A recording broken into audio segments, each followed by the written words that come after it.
Well, hello. Here we are again for British Literature 2, and we're well into the 19th century now.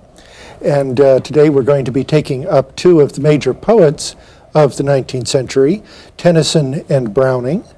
And first of all, however, I would like to give you an opportunity to ask any questions of me about the paper assignment or any other kind of assignment that we have or have coming up in the course.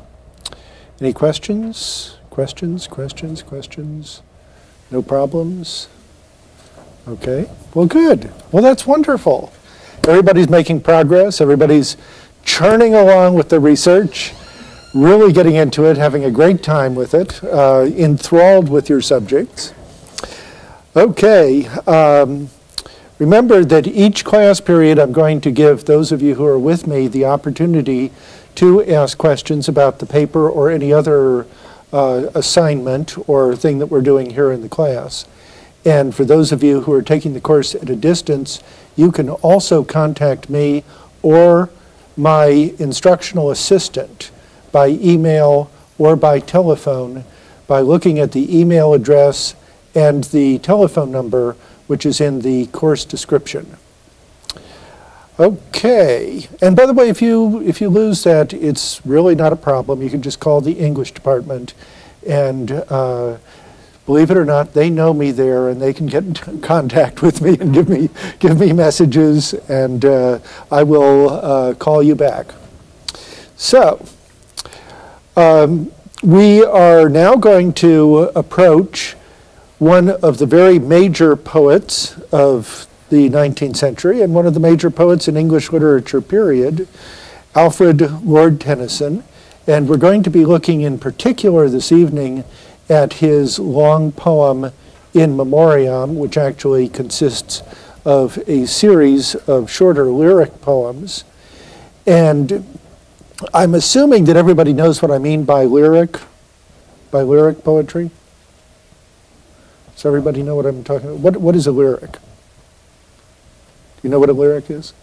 No, I know it's don't, okay, don't forget your button. Can be put in song, like the musical form? Yeah, originally that's what a lyric was. I mean, lyrics were actually sung. And they still are, of course, when they are put to music.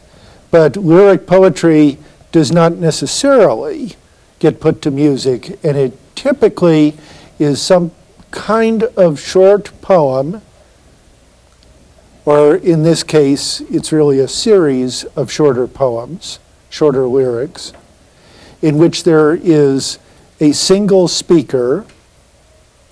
This is not dramatic poetry, where you have several speakers, and it's not narrative in the sense of telling a story as such, and the lyric is typically the voice of one speaker who is expressing something very personal, and usually something very personal that touches not only the speaker, but hopefully us as well, in a very emotional way, which doesn't mean that it can't have some kind of intellectual theme or intellectual content and may not deal with a serious subject, but that there typically is some kind of powerful emotional energy in the lyric. Okay, in the case of Tennyson's In Memoriam, he worked on this long poem or collection of poems over a quite long period of time. If we can go to the screen, aha, you're already ahead of me. Terrific. Over a quite long period of time, as you can see, from 1833 to 1850, and I'm not going to ask you how many years that is. I had an interesting experience in another class the other day in which I was asking the students how old a particular writer was when he wrote the work that we were discussing in class at the time, and the people had his dates of birth and death, and they also had the date when the poem was originally published. And in this class of English majors, it was amazing. We kept getting different answers to the question, how old was the poet when he did this poem. So I'm not going to embarrass anybody here by asking that question. But you'll notice that he began when he was pretty young, right? And he continued writing this poem for quite a number of years. So the occasion of his beginning this poem was the death of his very, very dear friend, Arthur Henry Hallam, who is the AHH of the title, In Memoriam, AHH. And he and Tennyson had been very, very, very close friends as young students and as young men. And then Hallam tragically died very young. And Tennyson appears never completely to have recovered from it. And he wrote his poem as a way of trying to deal with the terrible, painful feelings of grief. Now, we've talked about this before. We've talked about other writers who have dealt with serious emotional difficulties, including very painful experiences in their lives, through poetry. We talked about that in connection with Wordsworth, remember. We could even have gone back to Blake. Blake had a lot of very difficult stretches in his life as well. But certainly in the case of Wordsworth, when we're reading the Prelude, we talked about that, how he went through a terrible crisis at the time of his having to leave France, his own country of England, going to war against France, his loved one being back over on the other side of the Channel in France, bearing their child, he being cut off, he having strong sympathies with the French, and this causing a terrible crisis for him in his life. Now, he eventually worked through that crisis, and he did so, he tells us, largely through his poetry. And we've talked about others. Last time I was talking about John Stuart Mill. John Stuart Mill was another fellow who went through apparently a kind of psychological breakdown. And remember what I said then, you know, people in the early 19th century did not have therapists that they could go through. Psychiatry really had not been invented in anything like its modern form. And the treatment of people who are mentally or emotionally disturbed was very, very primitive. And so if someone was suffering from the kinds of very severely painful feelings that a Tennyson was, he had limited options. He could try to work this out with friends. He could perhaps go to a minister or priest or rabbi to try to work this out. But the clergy was not any better trained, really, in dealing with psychological problems, generally speaking, than were other people who dealt with health questions. And so notice that he turns to his poetry. And, you know, I can say, I mean, I think I've mentioned this here before, that I worked in hospitals for a number of years. And one of the people whom I worked for was a psychiatrist. I wasn't a psychiatrist myself, but I worked for a psychiatrist. And as part of my assignment at one time. And it's very interesting that one of the forms of therapy that people will be asked to engage in is to write. You know, to write journals, to write poetry, to write whatever it is that you want to write, that this becomes a way of coming to terms with yourself, with your pain, if you are in pain, with critical problems. And so also here with Alfred, who became Lord Tennyson. Now, this poem not only served him well in terms of his own personal rebirth, eventual rebirth, but also the writing of this poem served others as well. As you probably know, Queen Victoria was married to a man who came to be known, married to the Queen, of course, as Prince Albert. He was not king. Typically, if the Queen of England marries, the person whom she marries is referred to as Prince so-and-so, so he was Prince Albert. There's only been one exception that I know of in English history, and that was the case of Mary at the end of the 17th century, and then she lived until the early part of the 18th century, died in 1714. And when she was married to William of Orange, they were co-monarchs, at least officially they were co-monarchs, as William and Mary. But other than that, when a woman has been the reigning monarch in England, her husband was designated as Prince so-and-so. In this case, it was Prince Albert.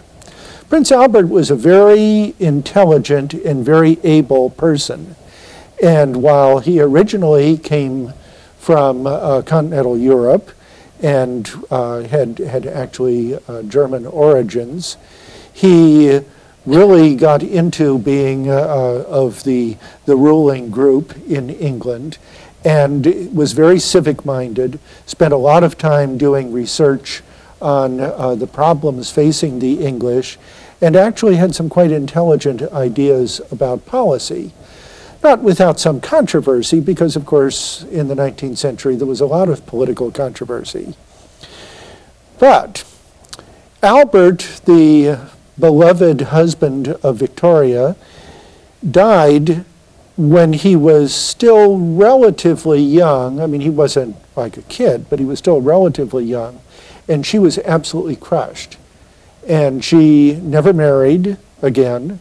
And she really stayed in mourning for the rest of her life. And not officially, but for the rest of her life, she mourned the passing of her husband.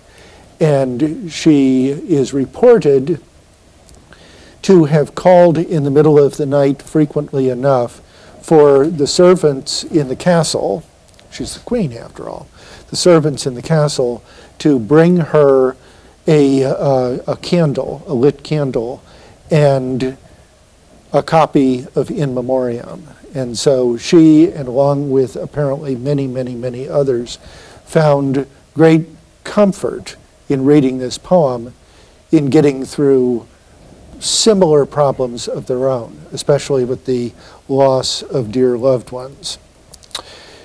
Eventually, of course, Queen Victoria made Tennyson an English lord.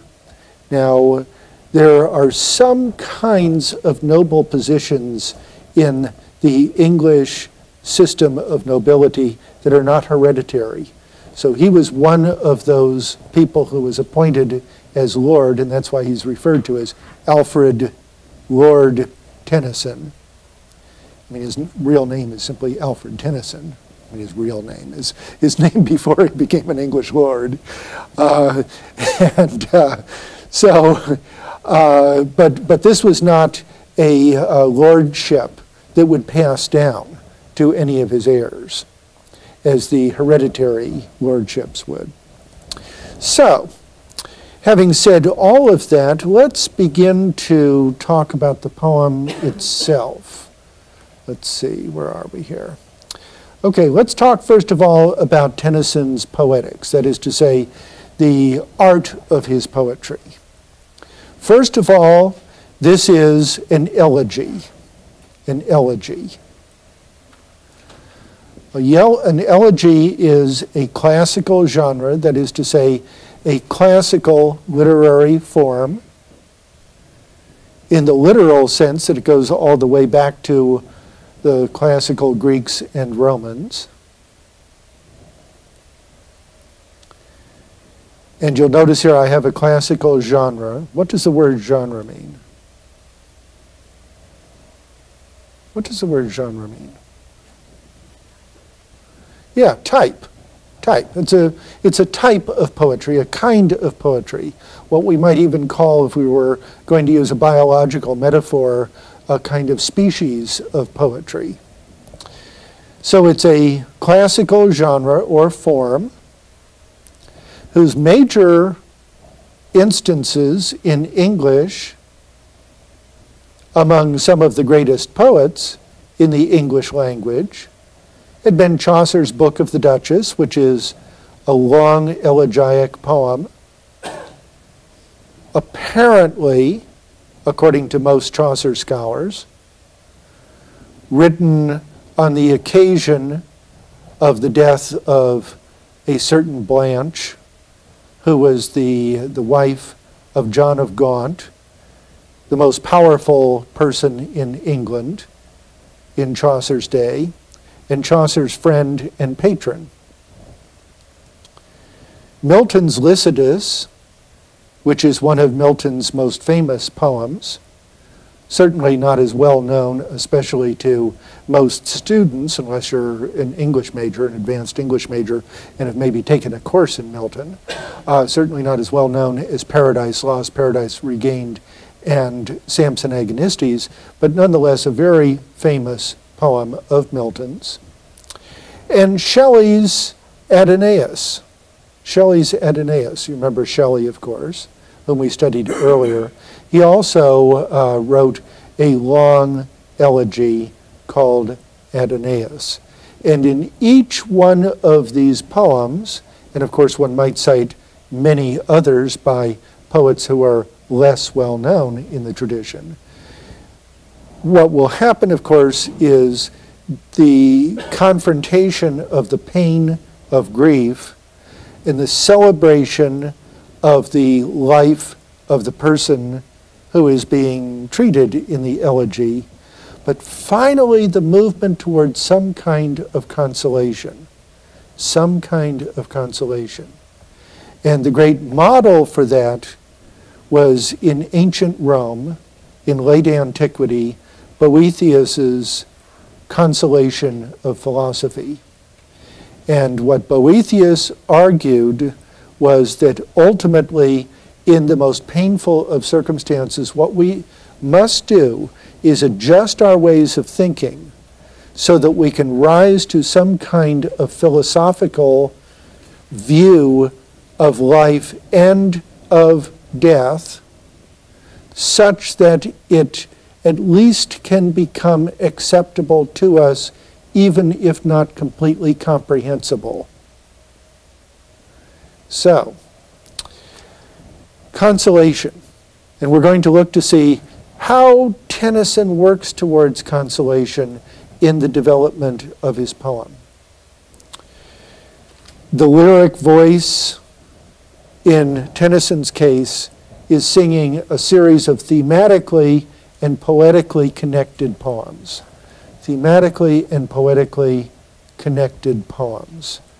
And as we shall see when we begin to look at the work, as I've said already, it's a series of lyric poems.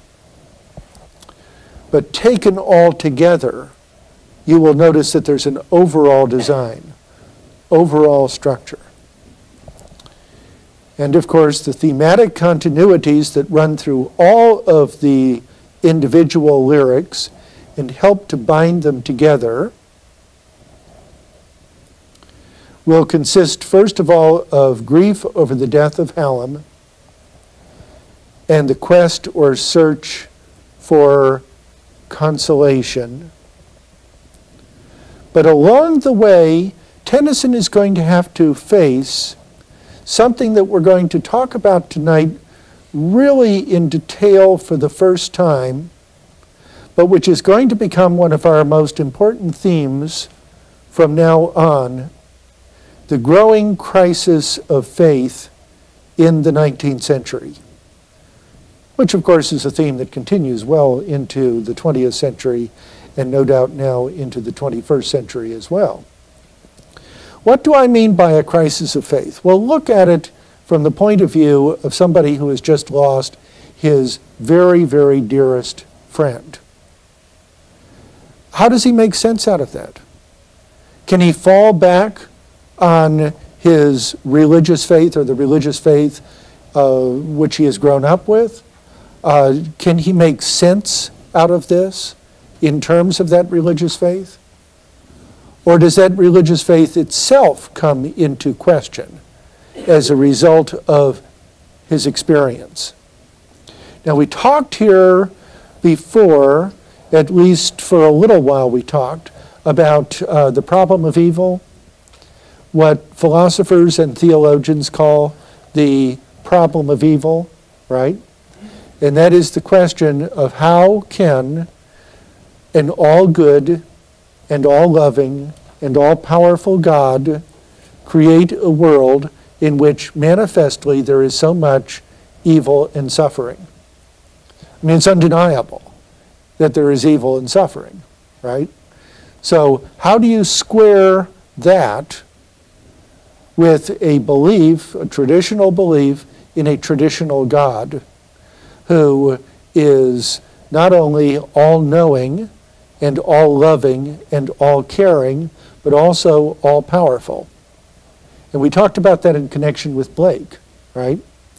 The poem, "The tiger, tiger, tiger, burning bright in the forest of the night," and so forth. What immortal hand or eye dare frame thy fearful symmetry? Because the tiger here is an image of not only great power, but great potential for destruction, right? So how could a creator, an all-wise and all-good and all-powerful creator, have created such a beast? So also, on a much more ordinary level, can we attempt to confront such issues in dealing with our own experiences, the kind of experiences that everybody goes through, right? I mean, if you get into adulthood and you have not lost someone whom you are close to, you are very lucky. And believe me, you will not go too far without having to undergo that kind of experience. So, for Tennyson, that throws him into a whole crisis of faith. Okay? How could a good God allow something like this to happen? Okay, now we've talked about a crisis of faith in the 19th century in other contexts, haven't we? We've talked about this in connection with one of our Victorian issues. One of the issues that you can choose, if you wish, to study in your term paper. It came up through science and the ways in which some 19th century scientists were contesting at least some of the literal readings of the Bible. Remember, we talked about that in connection with Lyell's Principles of Geology, and of course Darwin and his Origin of the Species, and then even more so with The Descent of Man. So that already there were people who were beginning to ask questions about the kinds of teachings that had come down in traditional religion. So, once again, this is another manifestation of a kind of crisis of faith. Now, that doesn't mean that everybody was rolling around in the midst of a crisis of faith, but it does mean that some people were. And in particular, thoughtful and even intellectual people were. Okay, the poetic continuities we have here, of course, the lyric voice itself, we have a strong sense, and we're going to be sampling parts of the poem in just a few minutes here, that we are dealing with the same lyric voice as we go through all of the individual lyrics of the long poem. There is a commonality in the stanzaic pattern where we have quatrains. Quatrains are stanzas or groupings of lines in poetry that are 4 lines long. And we also have certain recurring images. Recurring in the sense that they come up again and again and again in this long work. Images of birth, of death, of rebirth, not surprisingly, given the project of the poem.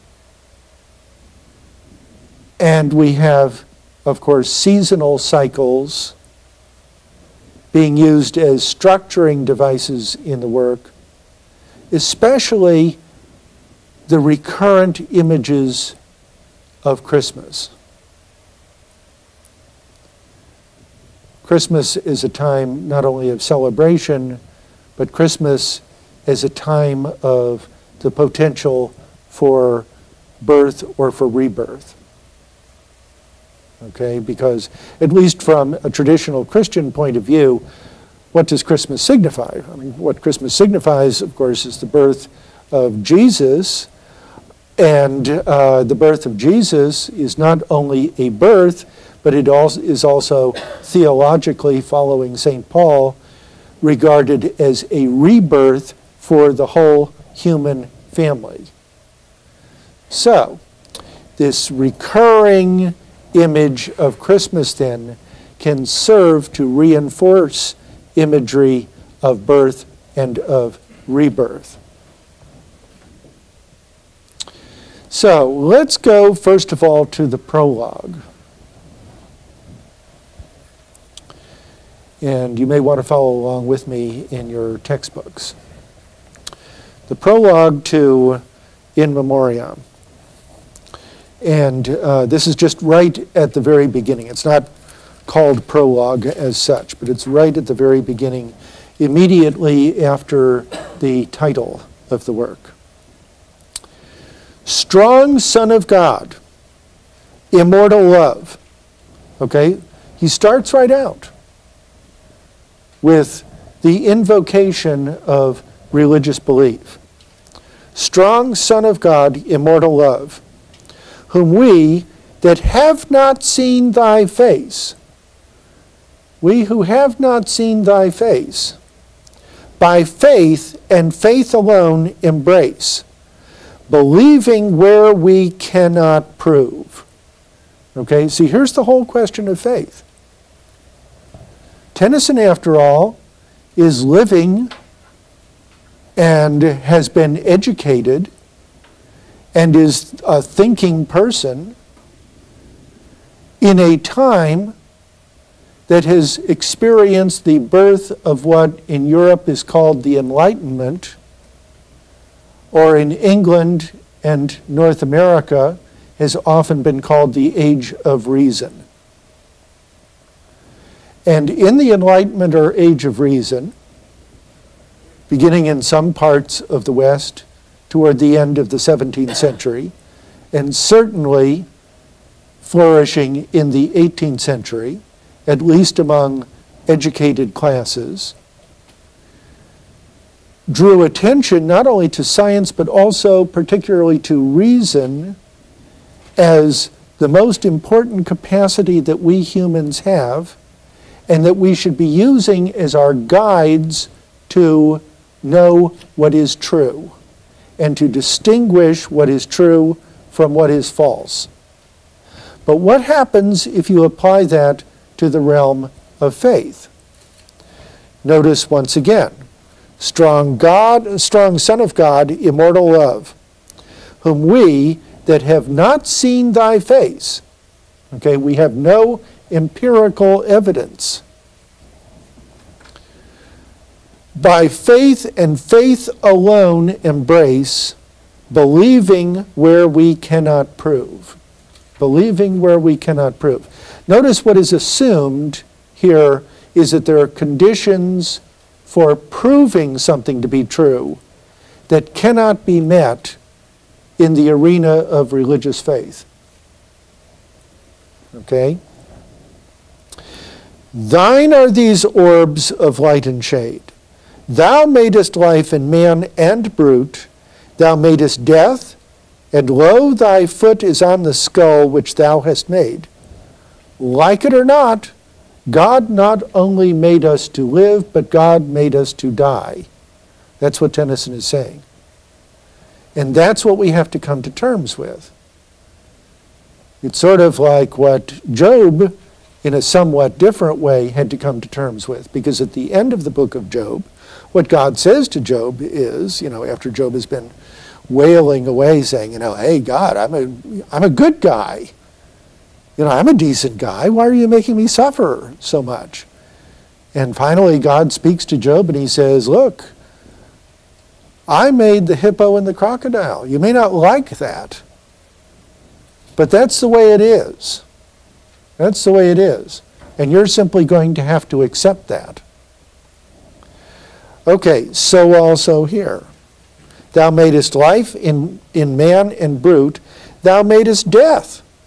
And lo, thy foot is on the skull which thou hast made. Thou wilt not leave us in the dust. Remember, of course, the dust in the story of Genesis at the beginning of the Bible, right? That God made man originally out of dust, okay? The dry, loose earth, okay? And then he moistened it into a kind of clay with his own spitting into the dry dust, and then formed it, the metaphor here being the clay that the sculptor forms into whatever form it is that the sculptor wants to create. Thou wilt not leave us in the dust. Thou madest man. He knows not why. He being man. Okay?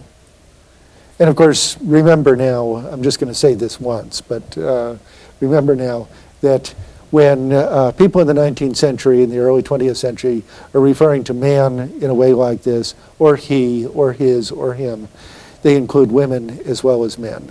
They had not yet snapped to the whole sense of gender correctness that we have.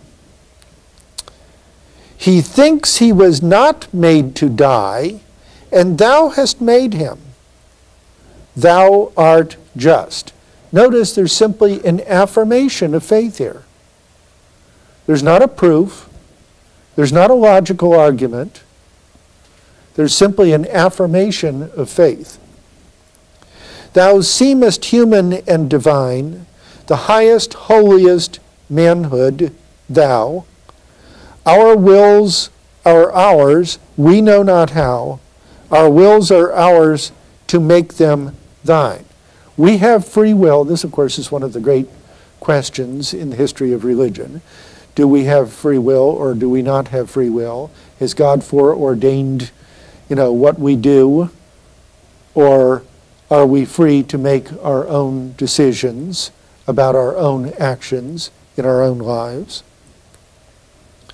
Our little systems of thought, of religion, of philosophy, and notice little systems, they have their day and cease to be.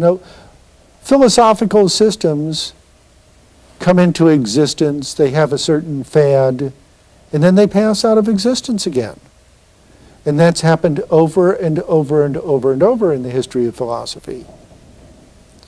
And sometimes they're revived, at least for a time being. They are but broken lights of thee. You see, our efforts to come up with philosophical systems are not only temporary, but they are broken lights to shine on God. And thou, O Lord, art more than they. We have but faith. We cannot know, for knowledge is of things we see. Okay? He finally comes right out and says it, doesn't he? It was implicit earlier on, but now he makes it explicit. Knowledge is of things we see. And that, of course, was precisely what the modern scientific revolution was all about. We accept as knowledge, in this specialized sense of the term knowledge, that which is based on direct experience. Okay? And yet, we trust it comes from thee. A beam in darkness, let it grow. Let it grow. Let knowledge grow from more to more. But now notice he's shifting the ground. So that now knowledge is being broadened, right, to include the knowledge that God can give us by shining in our souls, which is a traditional Augustinian notion, by the way. When I say Augustinian, I mean it ultimately derives from people like St. Augustine, who was one of the great early thinkers in the Christian church. Okay, so let knowledge grow from more to more, but more of reverence in us dwell, that mind and soul, according well, may make one music as before, but vaster, but vaster. We are fools and slight, we mock thee when we do not fear. But help thy foolish ones to bear, help thy vain worlds to bear thy light. Okay? There's a biblical saying, by the way. Only the fool says in his heart, there is no God. Okay? Famous quotation out of the Bible. Only the fool says in his heart, there is no God. Okay, that's the sort of thing that he's invoking here. We're foolish. We need to be taught. Forgive what seemed my sin in me, what seemed my worth since I began. For merit lives from man to man, and not from man, O Lord, to thee. Forgive my grief for one removed. Okay, for one removed, you have removed. Right? This is his dear friend Hallam. Thy creature, whom I found so fair, I trust he lives in thee, and there I find him worthier to be loved. Now notice this emphasis on love that we've had in line 1, and we're now having again. This is really for Tennyson going to be the key to the whole argument of his work, as we'll see later on. Forgive these wild and wandering cries, confusions of a wasted youth. Forgive them where they fail in truth, and in thy wisdom make me wise. Okay? Forgive these wild and wandering cries. Okay? You know, I'm hurting, I'm in pain.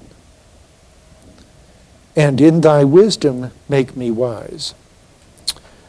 Okay. Let's move ahead. I mean, I know that looks like we're making a big jump. But what I want to do is I want to direct your attention in some detail to particular portions of In Memoriam. So let's look at lyrics 50 to 57. Notice how in lyrics number 50 to 56, he is tormented by doubts. Tormented by doubts. Okay? Everybody catching up?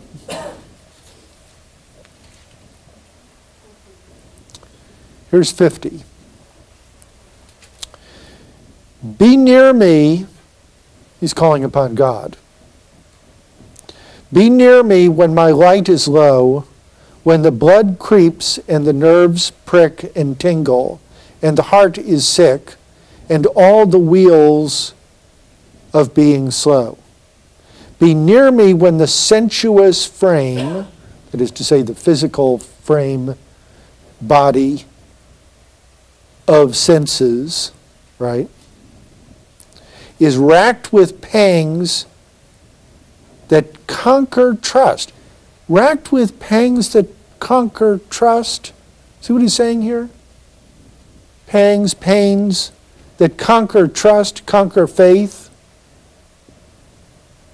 outdo faith. And time, notice with a capital T, a maniac scattering dust, and life a fury slinging flame. I mean, this is definitely not a very positive way of looking at human life and experience. Be near me when my faith is dry. When my faith is dry. One of the longest traditions among mystical writers. Mystical writers, by the way, mystics, are ones who claim to the rest of us that they have had some kind of epiphanic experiences, some kind of special experiences where there was a breakthrough between them and the divine, and they directly experienced something of the divine. Blake, by the way, was a mystic. And Blake claimed that he did have some kind of visionary experiences like this. And who's to doubt him? This is obviously something which is beyond proof, isn't it? I mean, that's what the person claims to have experienced. Okay, but then the mystics will often talk about periods of spiritual dryness. Another metaphor, there can be times when one is fertile ground for this kind of spiritual growth, seeding and growth, but there may be other times when one undergoes a kind of spiritual drought and one experiences the absence of God. The absence of God. Okay? Be near me when my faith is dry, and mend the flies of latter spring, that lay their eggs and sting and sing, and weave their petty cells and die. Okay? I mean, look at what human beings are represented as here when his faith is dry. That men are like the flies, the little insects, in the latter part of spring, who lay their eggs and sting the rest of us, and they buzz around singing in their own way, and weave their petty cells, right, like hives and so forth, and they die. Okay? How insignificant. Is that what we are? Is that what our lives and our deaths amount to? Be near me when I fade away to point the term of human strife, and on the low dark verge of life, the twilight of eternal day. Okay? Now let's jump up here to lyric 54. Oh, yet we trust that somehow good will be the final goal of ill. We trust, notice once again, we don't know in the sense of empirical knowledge, but we trust that somehow, in ways that we cannot really foresee, and certainly not really comprehend, good will be the final goal of ill, not the immediate goal, but the final goal of ill. To pangs of nature, sins of will, defects of doubt, and taints of blood, that nothing walks with aimless feet, that not one life shall be destroyed or cast as rubbish to the void, when God hath made the pile complete. Okay? Once everything is completed, then everything will have its proper place, and we will be able to see the essential goodness of the whole. This is basically the same argument that Alexander Pope made in his essay on man, for those of you who have studied Alexander Pope, and I know some of you studied Pope with me in the first half of this course, where he says that it's but the part we see and not the whole. And that, of course, is our limitation, that we can only see individual things happening in the world, and we can't see the larger design. But if we could see the larger design, we would recognize that even those parts that we take in our limited way to be wrong or mistaken or even evil have their proper place in that greater design, as designed by the great designer. That nothing walks with aimless feet, that not one life shall be destroyed or cast as rubbish to the void, when God hath made the pile complete. That not a worm is cloven in vain. Blake had it's probably a reference, it could be a reference anyway, to a line in Blake. That not a worm is cloven in vain, that not a moth with vain desire is shriveled in a fruitless fire, or but subserves another's gain. Behold, we know not anything, I can but trust that good shall fall at last, far off, at last, to all, and every winter change to spring. Using that, of course, metaphorically. So runs my dream, but what am I? An infant crying in the night, an infant crying for the light, and with no language but a cry. What am I? I'm just like a little baby here. Okay, what do I know? What can I understand? The wish, in 55, that of the living whole no life may fail beyond the grave. The wish, right? Maybe not the conviction, or at least not yet, but the wish that of the living whole no life may fail beyond the grave. In other words, fail to be beyond the grave. Okay, in other words, he's yearning for immortality. Not just for himself. He's yearning that his dear friend Hallam still lives in some other and better place.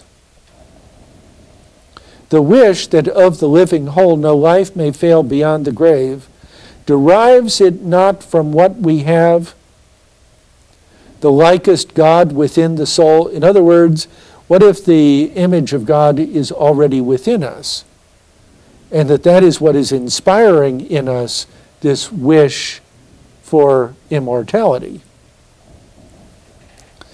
That also, by the way, sounds very Augustinian in certain ways.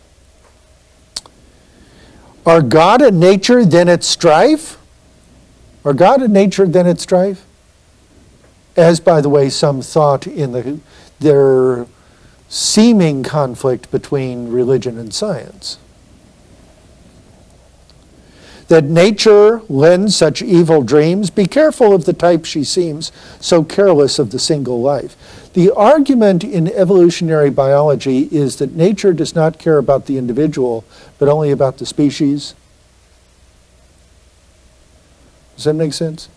That nature really cares not about the individual, but about the species.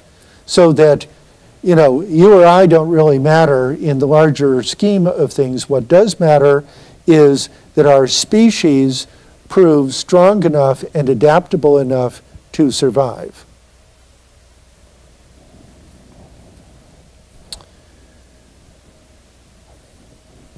That I, considering everywhere her secret meaning in her deeds, and finding that of 50 seeds she often brings but one to bear. What's that all about? Why do so many people have to die? Why do so many children have to die? Why, especially in the 19th century, did so many babies have to die, and so many young mothers die in childbirth before modern obstetrics came to be developed towards the end of the 19th century and the early part of the 20th century.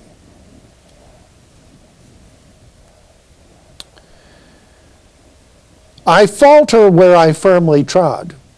I'm now faltering in my faith where once I was firm, and falling with my weight of cares upon the great world's altar stairs. It's interesting, the great world's altar stairs that slope through darkness up to God. One of the greatest of mystics in the early modern period was John of the Cross, who wrote a very famous work called The Dark Night of the Soul. Okay, that it's only in darkness that one encounters God, by the way. I stretch lame hands of faith and grope. Lame hands of faith. Not strong hands of faith, but lame hands of faith. And grope. When we're groping in the dark, we don't really know where we are, and it may be dangerous, right? And gather dust and chaff and call to what I feel. To what I feel doesn't say what I know, but what I feel is Lord of all, and faintly trust, not just trust, but faintly trust the larger hope. Faintly trust the larger hope. And then in 56, so careful of the type, but no, from scarped cliff and quarried stone she cries, 1,000 types are gone. I care for nothing.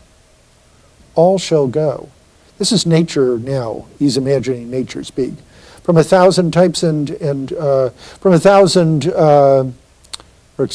from scarped cliff and quarried stone.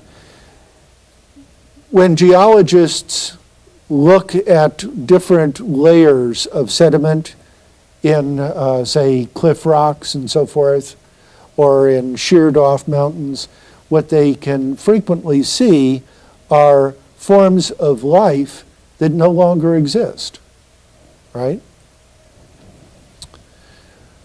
1,000 types are gone. I care for nothing. All shall go. Thou makest thine appeal to me. I bring to life, I bring to death. The spirit does but mean the breath. I know no more. In other words, the spirit is not the spirit. All that really means is breath. Goes back to something that I talked about in an earlier class, that the Latin word from which we derive the word spirit literally means breath. Okay?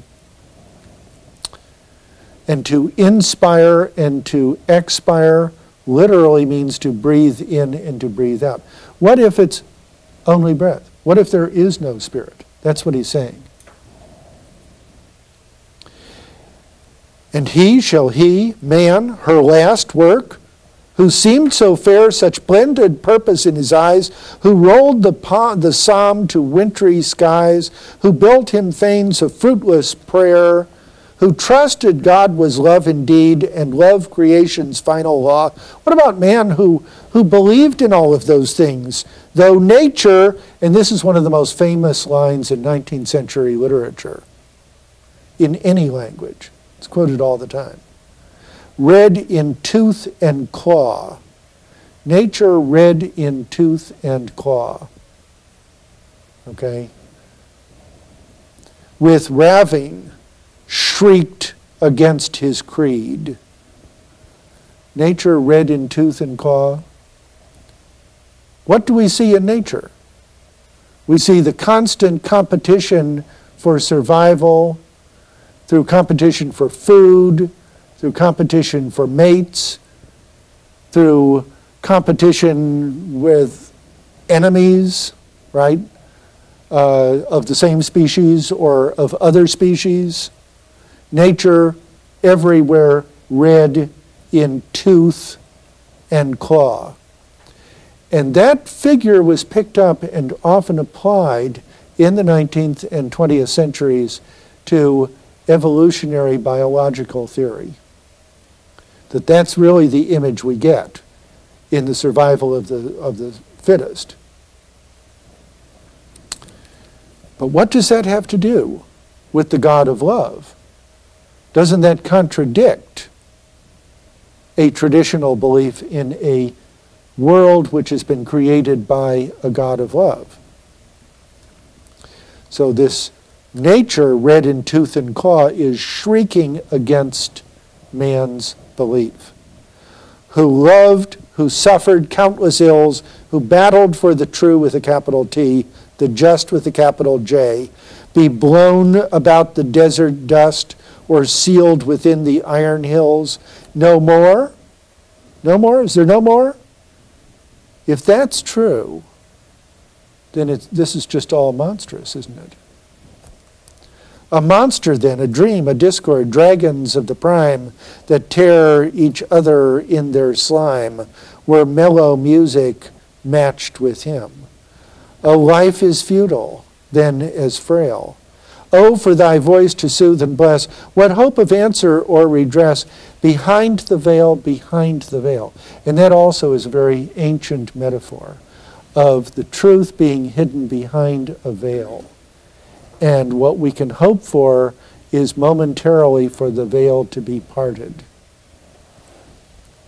But then in 57, we see some movement, or at least the beginnings of movement, beyond this doubt and toward some kind of consolation and peace.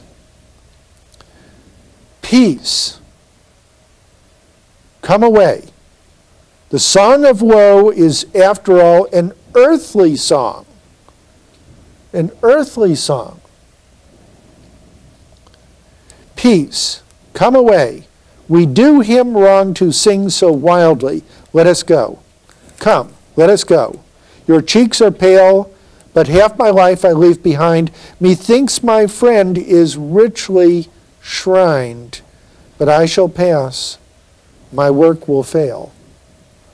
Yet in these years, till hearing dies, one set slow bell will seem to toll the passing of the sweetest soul that ever looked with human eyes.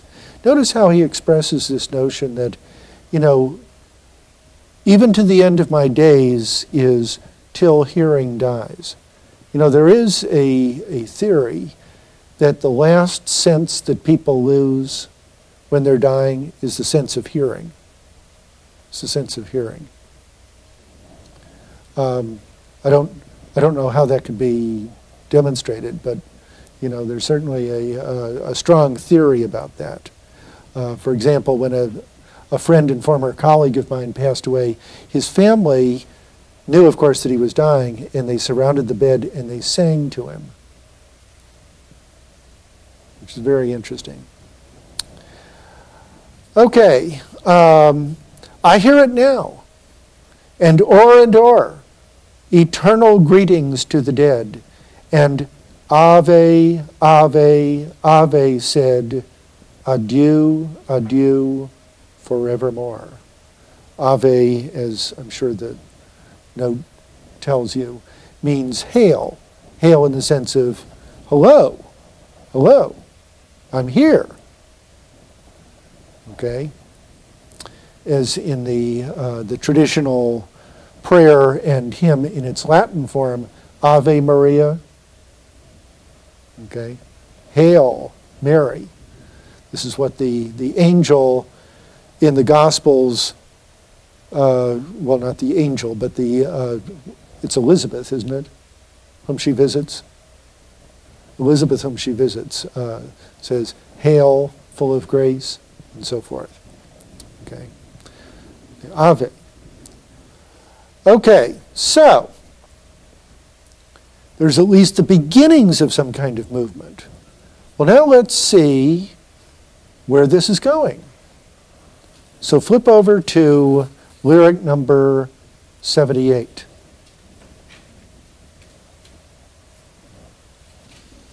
And here we have Christmas. Remember I said that we're going to have Christmas coming up periodically.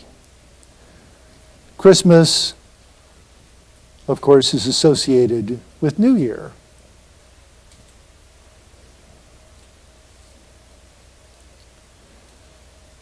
And a yearning for a new spiritual life on the part of the poet. Again at Christmas did we weave the holly round the Christmas hearth. By the way, holly is evergreen, right? What's the symbolism of the evergreen at Christmas time?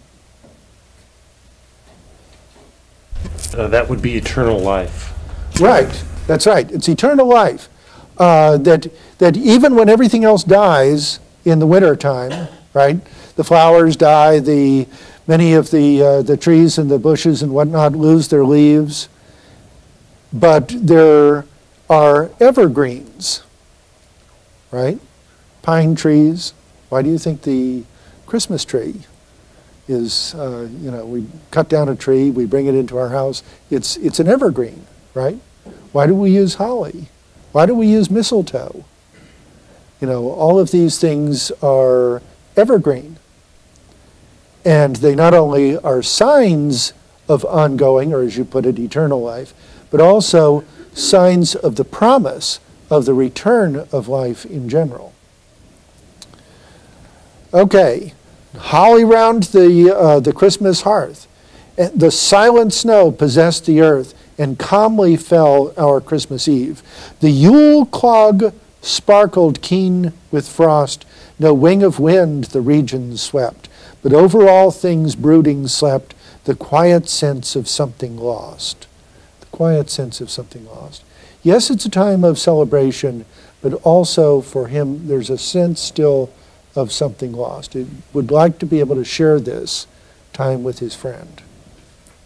As in winters left behind, again our ancient games had place, the mimic pictures breathing grace, and dance and song and hoodman blind, who showed a token of distress, so no single tear, no mark of pain or sorrow, then can sorrow wane. O grief, can grief be changed to less? O last regret, regret can die? No, mixed with all this mystic frame, her deep relations are the same, but with long use her tears are dry. There is some kind of change taking place. He's not very clear about what it is yet, but there's some kind of change is taking place. And in 82, I wage not any feud with death, for changes wrought on form and face, no lower life that earth's embrace may breed with him can fright my faith. Eternal process moving on, from state to state the spirit walks, and these are but the shattered stalks or ruined chrysalis of one. Nor blame I death because he bare the use of virtue out of earth. I know transplanted human worth will bloom to profit otherwhere. For this alone on death I wreak the wrath that garners in my heart. He put our lives so far apart we cannot hear each other speak. Dip down upon the northern shore, O sweet New Year, delaying long. Thou dost expectant nature wrong, decaying long, delay no more. What stays thee from the clouded noons, thy sweetness from its proper place? Can trouble live with April days, or sadness in the summer moons? Bring orchis, bring the foxglove spire, the little speedwell's darling blue, deep tulips dashed with fiery dew, laburnums dropping wells of fire. O thou, New Year, delaying long, delayest the sorrow in my blood that longs to burst a frozen bud and flood a fresher throat with song. He longs for spring, not just yes, literally spring, but not only literally spring, but also metaphorically spring, with some kind of new growth and new birth. Okay. Let's move over to lyric number 93. Here we have an extended meditation on death. And he begins to wonder how it might be possible to hold what he calls communion with the dead.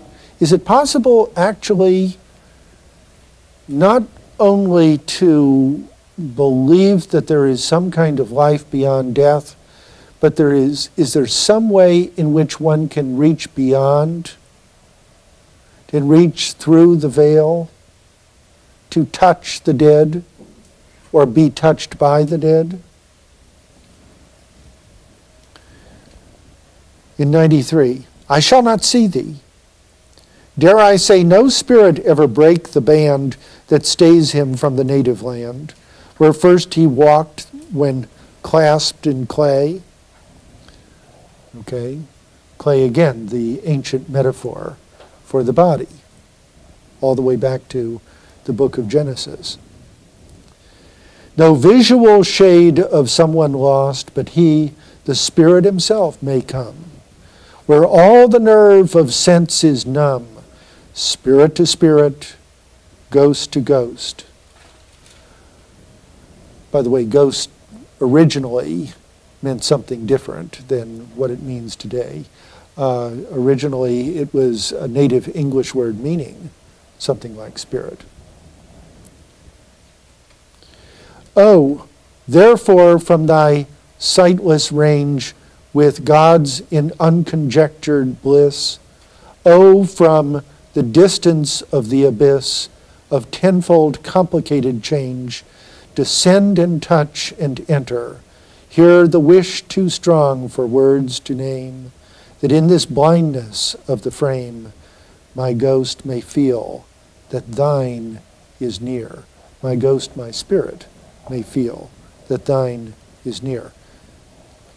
You see, that somehow or another you are near me. You, Arthur, Helen. How pure at heart and sound in head, with what divine affections bold, should be the man whose thought would hold an hour's communion with the dead. In vain shalt thou or any call the spirits from their golden day, except like them thou too canst say, my spirit is at peace with all. They haunt the silence of the breast, imaginations calm and fair, the memory like a cloudless air, the conscience is a sea at rest. But when the heart is full of din and doubt beside the portal waits, they can but listen at the gates and hear the household jar within. By night we lingered on the lawn, for underfoot the herb was dry, and genial warmth, and o'er the sky the silvery haze of summer drawn, and calm that let the tapers burn, unwavering not a cricket chirred. The brook alone far off was heard, and on the board the fluttering urn. And bats went round in fragrant skies, and wheeled or lit the filmy shapes that haunt the dusk with ermine capes, and woolly breasts with beaded eyes. While now we sang old songs that pealed from knoll to knoll, where, couched at ease, the white kine glimmered, and the trees laid their dark arms about the field.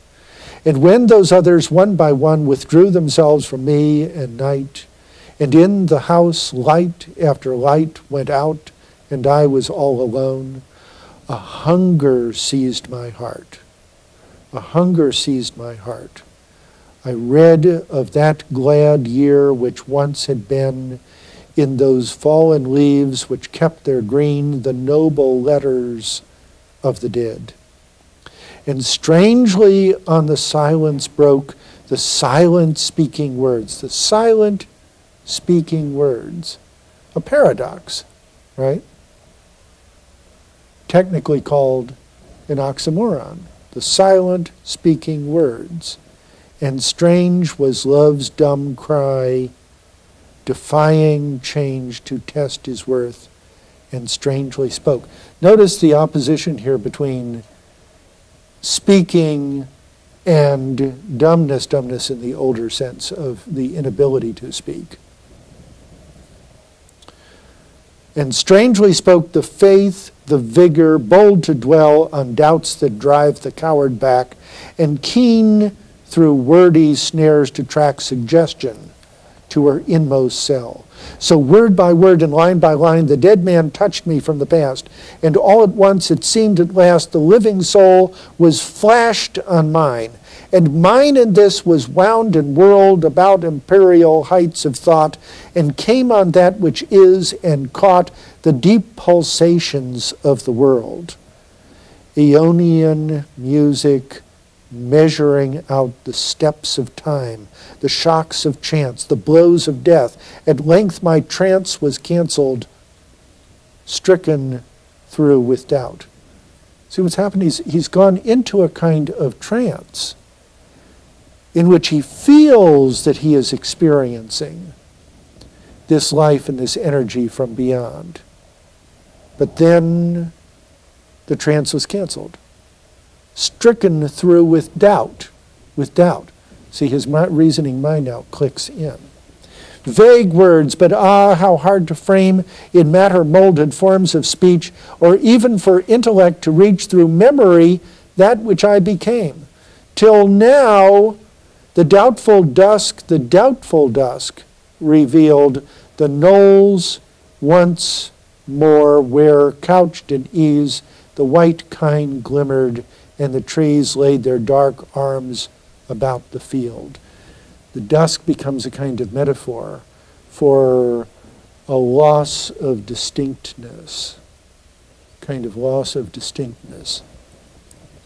And sucked from out the distant gloom, a breeze began to tremble o'er the large leaves of the sycamore, and fluctuate all the still perfume, and gathering freshlier overhead, rocked the full-foliaged elms, and swung the heavy-folded rose, and flung the lilies to and fro, and said, the dawn, and died away, and east and west, without a breath, mixed their dim lights, like life and death, to broaden into boundless day. Well, okay. And so we move to lyric number 104, and we're going to have Christmas coming again in the cycle of time. The time draws near the birth of Christ, the moon is hid, the night is still, a single church below the hill is pealing, folded in the mist. A single peal of bells below that wakens at this hour of rest, a single murmur in the breast, that these are not the bells I know.